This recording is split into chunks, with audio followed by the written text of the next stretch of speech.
I'm not a handshake historian, so I'm not interested in discussing handshake. But I want to congratulate Ruth because she has perfectly slid into the role of playing oversight, which is very important. And that tallies with what President-elect said yesterday, that everybody should play their role according to the Constitution and according to law. So don't get into anarchy. Just play it within the law. And I think that is a good place. Let the government also play their role within the law. So it's not just one side. It has to be, the government must play according to the law, and those who are oversighting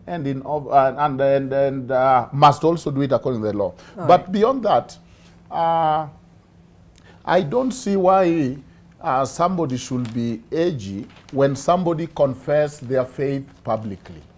Because the reason people confess their faith publicly or any other thing is people confess what is important for them. So if Gachagua come and say that my faith is important to me, and we know we have a freedom of worship and expression, it should not be, there should not look like there is a gag order or that is against other people who are not confessing their faith.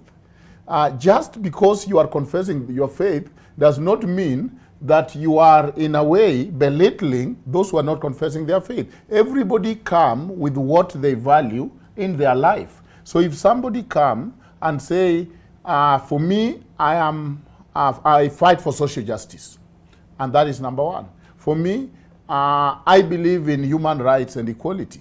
And if somebody come and say, I believe in economic emancipation, and this is my faith, and it is an important aspect of my life, I don't think that it should be pitied in terms of just because it's not important for every other person, you should not come. And when you come and say that, then you are being arrogant, or it is us versus them. Because unless Gachagua is closing the doors of religion from others and telling other people don't enter, it is me who must enter, then he cannot be accused of playing monopoly. There is no monopoly in faith. Even not having faith is a choice that adults make. But finally, I also think that the idea of respecting institutions. Respecting institutions, whether it is IBC, respecting institutions, whether it's the Supreme Court or the judiciary, and that is the promise of Kenya Kwanza. And I believe they will exceed our expectation because they are very serious about that.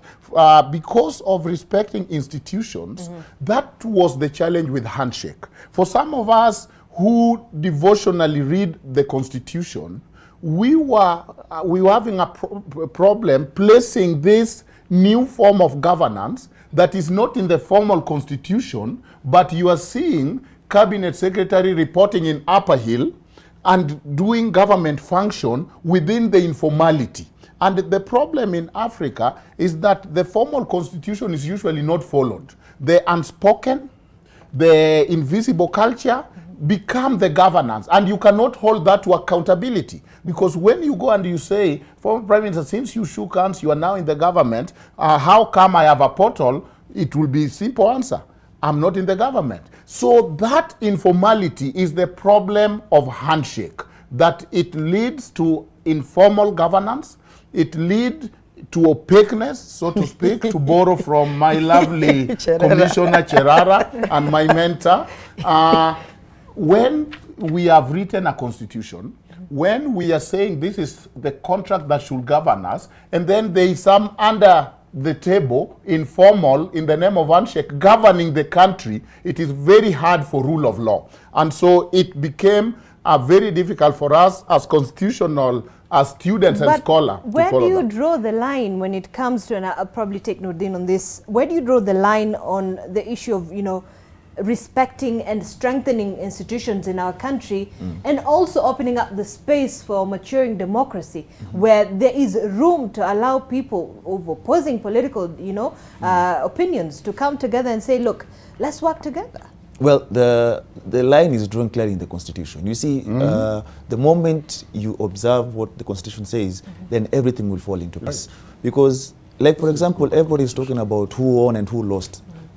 The victor in this election is the Constitution, because everyone now knows where they lie.